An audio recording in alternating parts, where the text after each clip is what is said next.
Vidyasri Subramaniam thought for the day. ஒரு bus பயணம். அதில் ஒரு லேடி ஒரு சீட்டில் உட்காந்துருக்காங்க.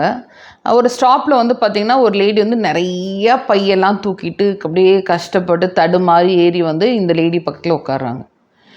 உட்காரும்போது அந்த லேடி அவங்க கொஞ்சம் லேசாக இடிக்கிறாங்க. அவங்க கொஞ்சம் அசௌகரியமும் இருந்துகிட்டே இருக்குது. அப்போ பின்னாடி ஒரு லேடி சொல்கிறாங்க, அந்த ஃபஸ்ட்டு உட்காந்த லேடி காதுகிட்ட அவங்கள வேறு பக்கம் போய் உட்கார சொல்லுங்கள், உங்களை தொந்தரவாக இருக்குல்ல, நீங்கள் ஏன் கம்முன்னு இருக்கீங்க அப்படின்னு சொன்னோடனே அவங்க இப்படி பின்னாடி திரும்பி சிரிச்சிட்டு ஒன்றுமே சொல்லலை. கொஞ்ச நேரம் கழித்து இந்த லேடி ரொம்ப கஷ்டப்பட்டு எல்லாம் உட்காந்துருக்காங்க. அப்போ திருப்பி எல்லா திங்ஸும் கஷ்டப்பட்டு எடுத்துகிட்டு அவங்க அடுத்த ஸ்டாப்பில் இறங்கிடுறாங்க.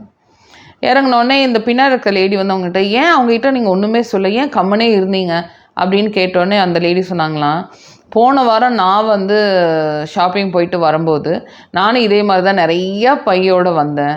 நிறையா பையோடு நானும் உட்காரும்போது என் கூட உட்காந்தவங்களும் நான் தொந்தரவு பண்ணேன். இதே மாதிரி தான் என் மேலே இடிச்சுக்கிட்டு நான் அவங்கள இடிச்சுக்கிட்டு எல்லாம் பண்ணிட்டு தான் இருந்தேன். ஆனால் என் கூட வந்தவங்க யாருமே எதுவுமே சொல்லலை. அப்புறம் நானும் ஒரு ஸ்டாப் கழித்து நானும் இறங்கிட்டேன். அதே மாதிரி தான் இந்த லேடியோட நிலைமையும். நான் பேகை தூக்கிட்டு மேலே வரும்போது என்னையே இப்போ நிறைய பேர் பொறுத்துக்கிட்டாங்க. நான் அடுத்தவங்களுக்கு தொந்தரவு கொடுத்தேன், பொறுத்துக்கிட்டாங்க. இப்போ அவங்க அவங்களோட நிலைமை அவங்க தூக்கிட்டு வராங்க. எனக்கு கொஞ்சம் அசௌகரியமாக தான் இருந்துச்சு.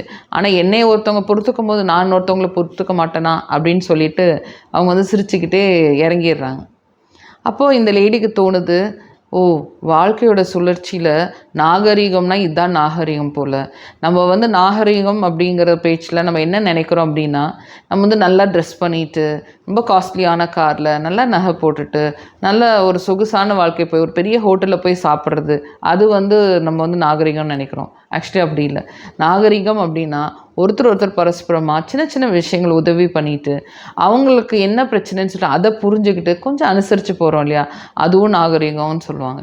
ஸோ நாகரீகங்கிற பேரில் நம்ம என்ன உண்மை என்ன உண்மை இல்லைன்னு சொல்லிட்டு நம்ம புரிஞ்சுக்கிறதே இல்லை. ஓகேயா?